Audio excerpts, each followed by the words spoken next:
여러분 안녕하십니까? 안녕하세요. 안녕하세요. 세종대학교 호사카 유지 교수입니다. 오늘은 일본군 위안부 문제에 관한 내용을 말씀드리겠습니다. 네, 그러면 시작하겠습니다.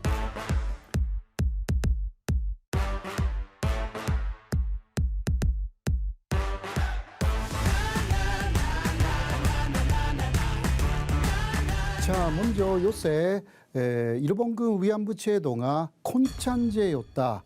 이런 이야기를 하시는 분들이 있습니다. 콘창이라는 것은 그 공인된 매춘부라는 뜻입니다. 과연 그랬을까요? 사실 그 1910년 그리고 1916년에는 일본하고 당시 조선에서 그러한 콘찬제라는 것이 시행되기는 했습니다. 그런데 콘찬제의 목적은 여성들을 사실상 보호하기 위한 그러한 내용이었습니다. 그렇지 않으면 콘찬제를 시행하여서 여성들이 그 업자들하고 정확한 전시 계약을 맺고 그렇게 하여서 매춘부로서의 영업을 하는 것입니다. 그러나 그러한 콘찬제라는 것이 없으면 실제로 여성들이 노예가 되는 그러한 일들이 굉장히 많았던 거죠. 그러니까 사실상 여성들을 보호하여서 그리고 또 여성의 영업이라는 것을 인정해주는 그러한 법적 제도가 필요하다. 그렇게 하여서 일본에서 만들어진 그 콘찬제가 식민지가 되었으니까 일제강점기에 조선에도 거의 비슷하게 들어온 것입니다. 그리고 또 하나는 그 사창을 반제하기 위한 것도 있었습니다. 사창이라는 것은 그 등록되어 있지 않는 그러한 매춘부인데요. 네, 그것을 반제하면 성병 문제가 심각하게 되기 때문에 경찰서에 등록해야 되는 거죠. 그러한 제도를 일본에서 만들었습니다. 조선에서도 시행됐고요. 물론 45년에 사실상 사라집니다. 그렇죠. 현재 한국에도 일본에도 콘찬제 자체가 없습니다. 그렇죠. 그러나 세계에서 지금도 콘찬제를 하고 있는 나라들이 많아요. 예를 들면 대만, 거기는 나라라고 하기는 좀 그렇지만 대만, 호주도 그렇고요. 독일도 지금도 콘찬제가 있습니다. 그러니까 다 공무원들입니다. 예, 여성들은 아무튼 간에 공무원이에요. 국가가 그러니까 인정하는 콘창, 그러니까 공인된 그 창이라는 게 매춘부라는 뜻이니까요. 아무튼 그런 게 있어요. 그러나 이 핵심은 여성들에 대한 법적 보호였습니다. 그러니까 계약서에 여러 가지 조항이 있어가지고 그것을 업자들이 위반할 수는 없어요. 예, 그렇게 돼 있어요. 그러니까 그 위반한 업자들하고는 재판 싸움도 꽤 있었던 것입니다. 아무튼 간에 일본군 위안부 제도가 콘찬제라고 주장하는 사람들이 요새 뭐 일본에서 그 논리가 나와가지고 한국에서도 그것을 말하는 분들이 좀 나왔는데요. 그러나 가장 중요한 부분은 콘찬제라는 것은 국가가 만든 법이 있어요. 그러나 위안부 제도에 대해서는 그러한 법이 전혀 없었습니다. 기본적으로 비밀 제도였고 그 처음부터 끝까지 여성들은 그러한 위안부라고 단시 말을 해도요. 위안부가 뭔지 단시는 상세하게 몰랐어요. 요새 되니까 위안부는 그런 식으로 그 손노예가 된 여성들이다라는 개념이 나타나기 시작했지만 단시는 여성들도 편사들을 그 위문하러 간다라든가 위안하러 간다고 하면 전혀 다르게 생각을 했습니다. 아직은 몰랐던 부분들이 있습니다. 그리고 목적은 콘찬제는 여성 보호가 목적입니다. 그러나 위안부 제도의 목적은 군인들을 어떻게 위로하느냐 거기에 중심이 있었고 여성들은 희생해도 되는 대상이었습니다. 그러니까 계약서 같은 것도 사실 없었습니다. 램지오라는 교수가 계약서가 있었다고 하는데 그러나 많이 비판을 받아가지고 특히 조선 여성들이 그렇게 맺은 계약서는 찾지 못했다. 그렇게 인정을 했잖아요. 그러니까 콘찬제이면 계약서를 정확하게 만들어야 돼. 그거 없었다는 거예요. 그러니까 여성 포효가 아니라 여성들의 희생. 완전 다른 거예요. 예, 완전히 달라요. 그것을 같다고 말하는 것 자체가 큰 문제가 있는 것이고요. 자, 그러면 그러한 부분을 약간 볼 수 있는 그 군의관이 많이 파견됐습니다. 위안소에 일본에서 군의관들. 예, 군의관이 그래도 조금 양심적인 사람들이 돌아와서 수기에 위안소에 그 상황을 쓴 사람이 있어요. 근데 이것은 그 나가사와 켄이치라는 군의관이 1983년에 낸 책인데 한코 위안소라는 책 속에 한 구절인데요. 조금 보시겠습니다. 조선의 업자 중에는 심한 사례도 있었다. 준비고 뭐고 서류 같은 것은 일조로 없이 빈농의 사르들을 인신매매하듯이 사들여 이러하게 하여 손 노예처럼 일회용품으로 만들어버리는 것이다. 이렇게 나와 있죠. 자, 이게 무슨 뜻이냐고 하면 먼저 여기서 중요한 것은요. 준비고 뭐고 서류 같은 것은 일체 없다. 그러니까 그냥 속여서 많이 데려왔어요. 사들여라는 것은요. 가부를 먼저 줬어요. 그러니까 도쿄의 군사권장으로 간다라든가 해군의 병원에서 뭐라 할까 간호사의 조수가 된다라든가 이런 이야기를 많이 했거든요. 네, 그러나 그럴 때도 계약서를 안 썼어요. 네, 계약서가 있어야 하잖아요. 그렇죠. 예, 그러니까 이게 정확하게 그 사람은 그래도 위안부 제도를 아주 비판하고 있지는 않은 책이에요. 자기가 그 관여자니까 그래도 이렇게 뭐 인신매매하고 똑같다 이런 식으로 말하면서 노예처럼 그러니까 손노예였다는 걸 인정하고 있는 거예요. 사실상 예, 그런 거예요. 자, 이거 뭐냐고 하면 그 미즈키 시게루라는 대단히 유명한 일본의 만화가가 있어요. 그 사람은 그 전쟁터에 갔어요. 그때 경험을 많이 썼어요. 만화에. 자기가 실제 예, 실제 있었던 이야기. 근데 그 다음 날 전투가 있는 날이었대요. 근데 상관이 그 사람에게 말했대요. 위안소 다녀오라고. 내일 죽을 수도 있는데. 그러니까 위안소라도 다녀와야 되는 거 아니냐. 근데 일단 상관이 말하니까 갔대요. 그런데 앞에 100명 정도가 그렇게 줄을 서 있다라는 거예요. 한 사람 여성 앞에. 예. 그러니까 그게 일본어로 뭐야 이 행렬은 이렇게 되어 있어요. 근데 이 사람은 절대 이거 하루로 절대 못 할 것이다라고 해서 그냥 돌아가 버립니다. 그때 경험을 즉 만화에 많이 썼어요. 만화에 많이 썼어요. 실제로 문서에도 남아 있었어요. 다카모리 부대의 위안소 규정에는 위안부는 황군이라는 것은 그 일본군인데 100명에 대해 1명의 비율이다. 그러니까 위안부 한 사람은 100명 상대해야 된다. 그러나 뭐 매일 100명이라기보다 휴일이라든가 다음 날 전투가 있을 때 한꺼번에 몰린대요.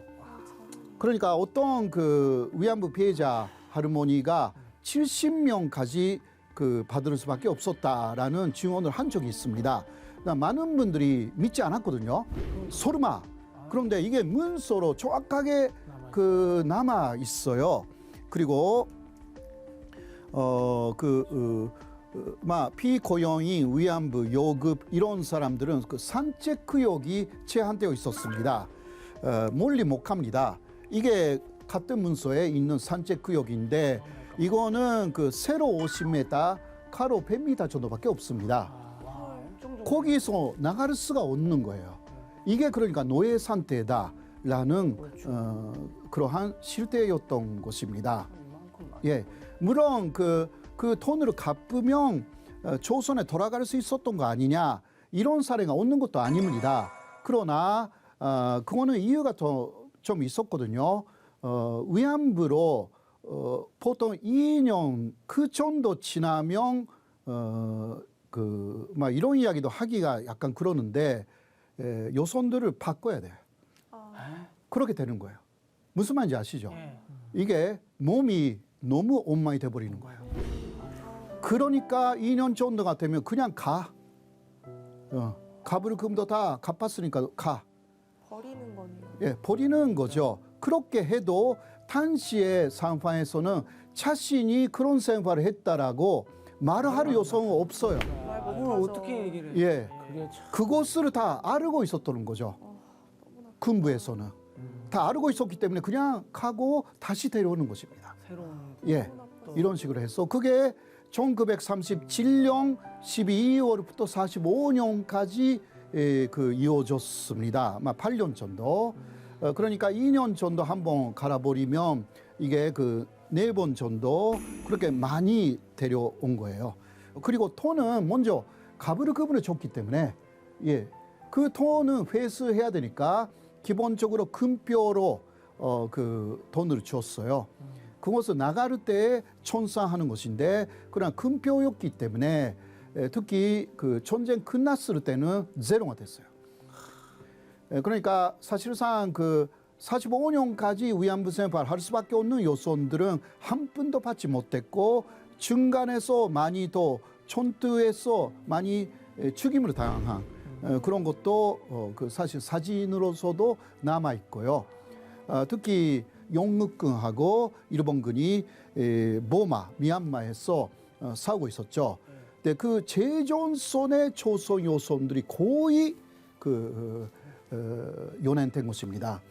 그런데 아무리 뭐 돈을 번다고 해도 죽을 수도 있는데 왜 갑니까? 그렇죠. 예.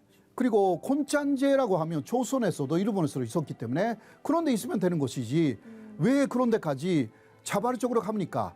그러니까 자발적으로 갔다는 게 다 거짓말이고요. 말이 안 되죠. 다 말이 안 되는 이야기입니다.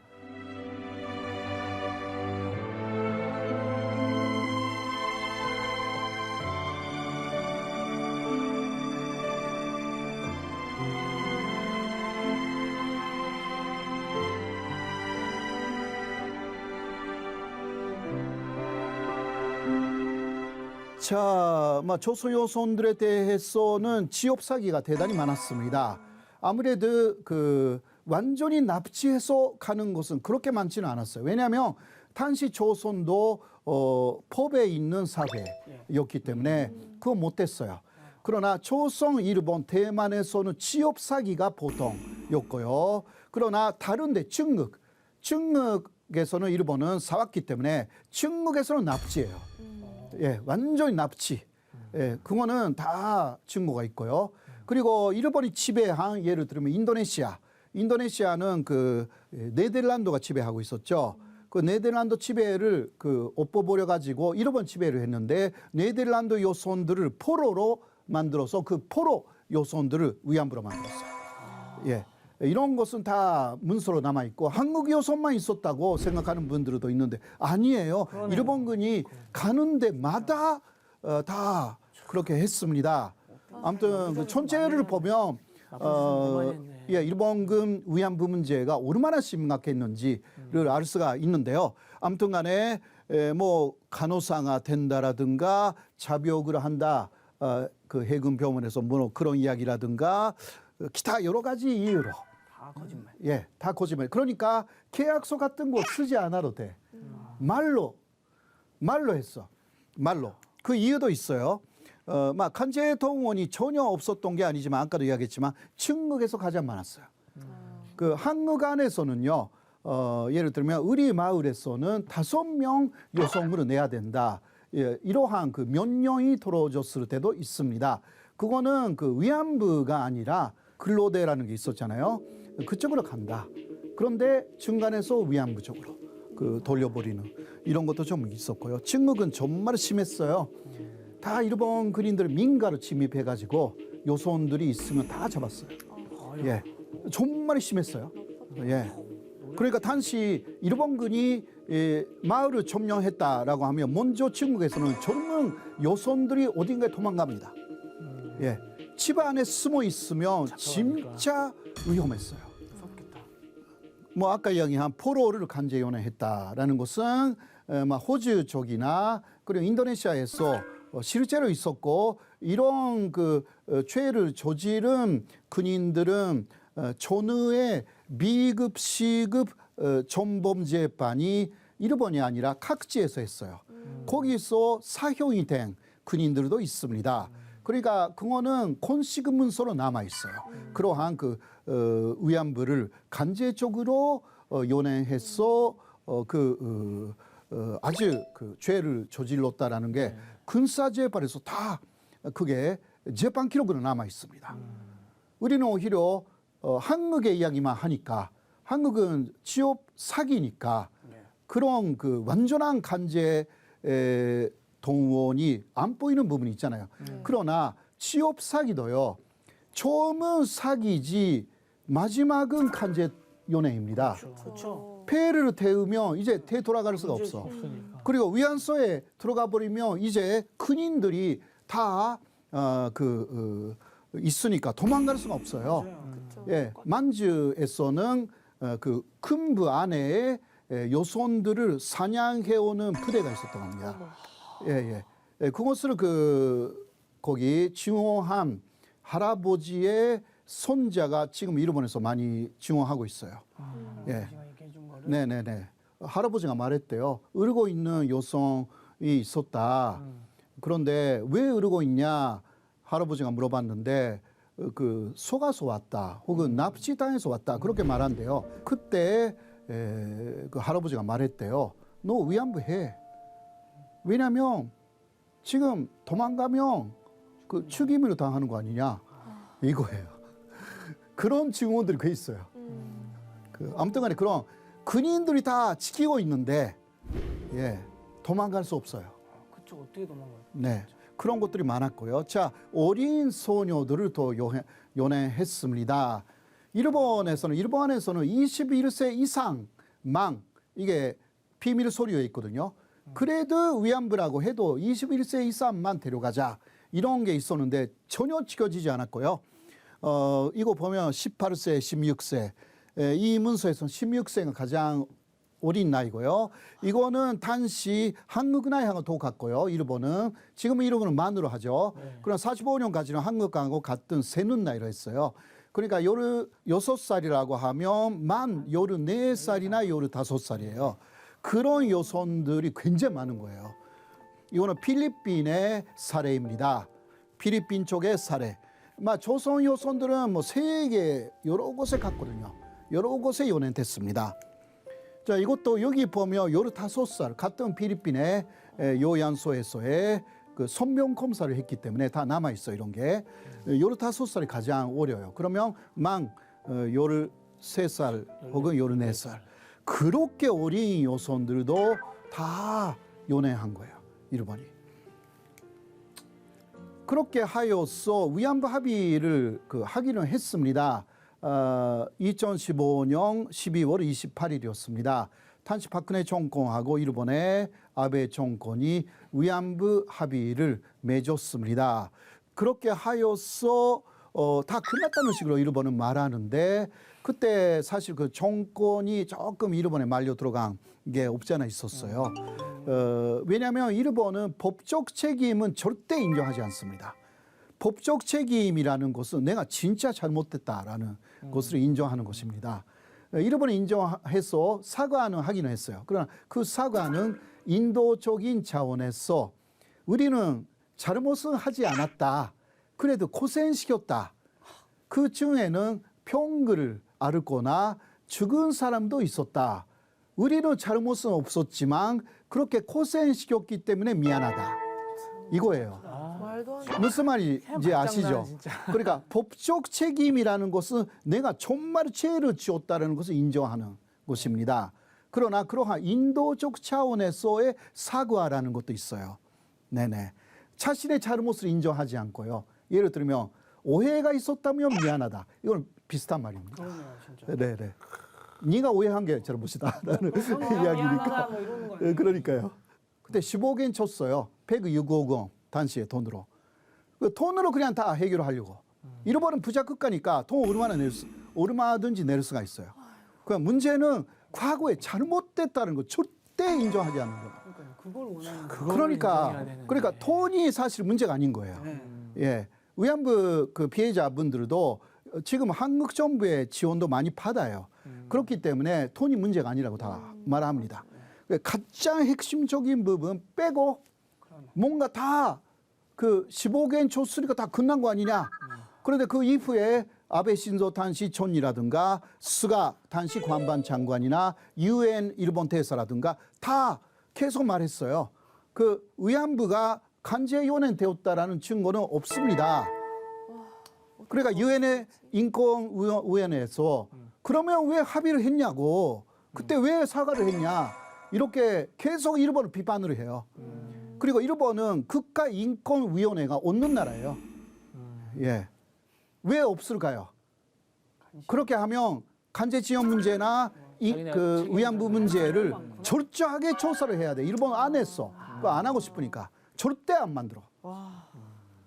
그 유엔 그 인권위원회에서는 30년 이상 일본에 만들어라 말해왔어요. 선진국 중에 국가인권위원회가 없는 나라 일본뿐이에요. 우리도 있는데, 그러니까 우리가 더 선진국이지. 우리라는 게 한국이에요. 자, 그래서 이게 위안부 합의로 뭔가 된 게 없다라고 해서 2016년에 피해자분들이 다시 소송을 제기했죠. 그렇게 해서 2011년 1월 8일 피해자 측 일부가 승소 판결을 받았어요. 일본은 여기에 참여하지 않았고 재판을 무시했어요. 이거는 다른 나라 정부를 고소하지 못한다라는 이유를 들었어요. 그러나 인권 문제는 거기서 벗어나는 게 지금 세계의 흐름입니다. 네. 그리고 그때 그 주권이라는 것을 심판할 수 없다라는 것인데, 좀 더 말씀드리면요, 주권이 행한 일이 위안부 문제다라는 것을 인정했다는 거예요, 일본이. 네네네, 그런 것입니다. 이게 그러니까 일본이 이중적인 모순적인 행태를 보이고 있고요. 국제사법재판소로 제소하겠다라고 이온수 할머니가 또 말씀하시기도 했고요. 이런 상황이에요. 국제사법재판소에서도 일본 이길 수가 있어요. 이거는 일본의 주권행위니까 이것은 심판할 수 없다. 이러면 일본이 이러다 이기는데 사실은 지는 거예요. 위안부 문제의 주체는 일본의 주권이었다라는 것을 인정하는 것이기 때문에, 예. 그리고 그렇지 않은 또 주체로 지금 움직이고 있다. 아까 말씀드린 대로. 네네네. 사실 위안부 문제라는 것은 정확하게 팩트를 알고 또 연구를 많이 해야 합니다. 한국에서 연구가 그렇게 뭐 발전된 것도 아니고요. 그러니까 램지오의 논문 같은 것이 나오는 것이고, 그러니까 팩트를 중심으로 정확하게 연구를 하고 세계적으로 이것을 많이 발표해 나가고, 예를 들면 유태인 문제, 홀로코스트 문제 누구도 부정하지 않잖아요. 그거는 그러한 노력이 쭉 있었다라는 이야기죠. 그러니까 한국에서도 더 많은 노력이 필요하고, 그렇다면 이제 이러한 문제의 해결에 일본도 나설 수밖에 없게 됩니다. 예, 질문이 있으실까요? 그 다른 나라들도 지금 피해자가 많은 상황이잖아요. 네네. 그럼 다른 나라의 어떤 움직임들은 어떤지 좀 궁금하거든요. 먼저 대만에서는 한 분만 남아 있어요. 한 분, 그러니까 위안부라고 인정하신 분이 한 분만 살아 계셔가지고요. 그러니까 그 움직임이 있습니다. 일본의 사죄를 받겠다라는 것을 하는 단체가 있습니다. 기타 중국은 뭐 말할 것도 없이 중국에 어느 정도 피해자가 있는지는 저도 상세하게는 모르지만, 그러나 거기는 국가가 하고 있어요. 사실 국가가 이거 하고 있고, 북한에도 위안부가 아직 계십니다. 그래서 김정은이 북한에도 위안부가 있다, 이런 이야기를 몇 번 했고요. 그래도 지금 살아 계시는 분들은 그렇게 많지는 않습니다. 한국에서도 지금 뭐 15분 정도밖에 왜냐하면 거의 95세를 다 넘으셨기 때문에요. 그게 문제라기보다 또 후손분들이나 그것을 지원한 분들이 다 그 남아 있어가지고 그런 분들이 계속 그 소송이라든가 하겠다고 이야기를 하고 있어서 이게 해결된 문제가 아닙니다. 네. 그러면 혹시 일본 내에서는 이런 위안부 문제에 대해서 이렇게 의혹을 반성하거나 그런 목소리는 없나요? 있습니다. 사실 그 위안부 문제를 먼저 이야기한 국가는 일본이었어요. 물론 민간에서. 왜냐하면 일본 편사들이 그런 경험을 해왔기 때문에 아까도 이야기했지만 그 수기라든가 책에 많이 남겼어요. 그러니까 뭐 70년대, 60년대부터 일본 안에서는 위안부라는 게 존재했다는 거 알고 있었어요. 예, 그렇기 때문에 여러 가지 그 연구들이 좀 있었지만 그러나 1991년에 김학승 할머니가 자신이 위안부였다라는 것을 발표하면서 이게 세계적으로 커졌어요. 네, 그런 상황. 일본에도 여러 단체들이 위안부 할머니 피해자들을 지원하는 그리고 연구하시는 분들도 사실 꽤 있고요. 한국의 연구도 일본 쪽의 연구를 굉장히 그 뭐라고 할까 도입하면서 연구해 온 그런 부분도 없지 않아 있습니다. 그러니까 그런 단체하고도 많이 제휴하고 있는 실상이 있습니다. 네. 열이 많네요. 그러게요. 그러니까 이것도 그 중학생 정도부터는 좀 팩트를 중심으로 일본 나쁘다라기보다 팩트를 중심으로 알아야 된다 그렇게 생각합니다. 예, 그러면 혹시 질문이 없으시면 네. 오늘 위안부에 대한 강의는 여기서 마치도록 하겠습니다. 수고하셨습니다. 감사합니다. 감사합니다.